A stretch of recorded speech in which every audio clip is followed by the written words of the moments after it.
at the mission.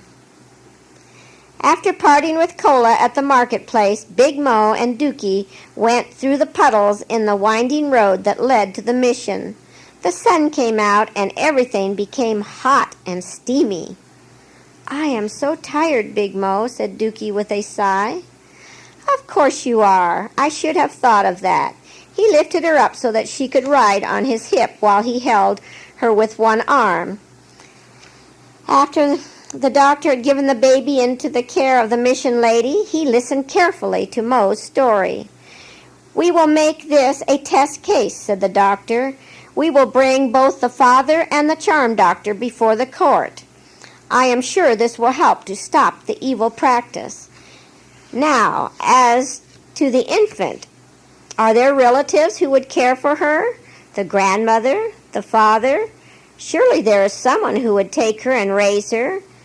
Like Dookie, she needs much love and security." "I do not know any relatives who would be interested," said Mo. "They made a pretense of mourning, but no one lifted a hand to save the baby, not even the father. When I mentioned someone who would take her and raise her, I really was not thinking of the relatives." The doctor winked through his glasses at Dookie, who was sitting on the couch beside Mo. "I hardly think they deserve a nice baby after what they tried to do to her. Do you, Dookie?" "No," said the girl. There was a sweet seriousness in the little face. "I think she should have a nice daddy like Big Mo." Soon the mission lady brought in the baby. It had been bathed, fed, and wrapped in a blanket. The lady placed the sleeping infant in Mo's arms. Suddenly the idea broke through to Big Mo. The doctor was referring to him. He looked down at the tiny bit of helpless humanity, and compassion came over him. Mo looked at the doctor questioningly. "Do you mean me? Do you think I could?" "Can you think of anyone who would be more concerned or more fitted to care for this little one than you are after you saved her from a terrible death? I think it is time for Dookie to have a sister.